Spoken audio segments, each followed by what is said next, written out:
Hi guys, welcome back to my YouTube channel. Ito na po yung kinalabasan ng paggamit ko ng ratchet. Yan. Tapos natali ko na siya. 1, 2, and 3. Ito. Using this one, kung sino may kung hindi nyo napanood yung first vlog ko, makikita nyo doon na ito yung mattress na pinaliit ko para itago, gamitin kung may mga bisita man. Hindi ko siya itatapon kasi sayang. Pag may bisita kami, pwede ko siyang gamitin dito. Ilagay ko dito sa gamitin ng mga bisita o sino man.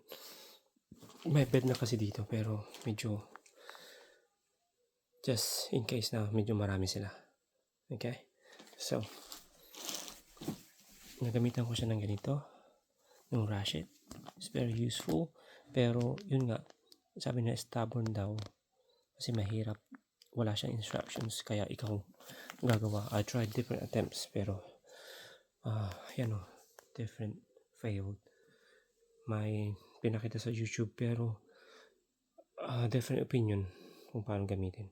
So next time guys, ipapakita ko sa inyo kung paano siya ilagay at paano gamitin ng maayos in Tagalog version kasi yung pinanood ko English version probably. Kaya marami silang different opinion na mali yung paglalagay.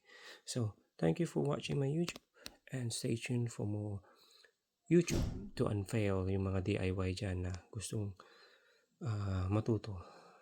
Kung susubukan ko muna, then i-share ko sa inyo how simple it is in layman's way. Okay, thank you very much and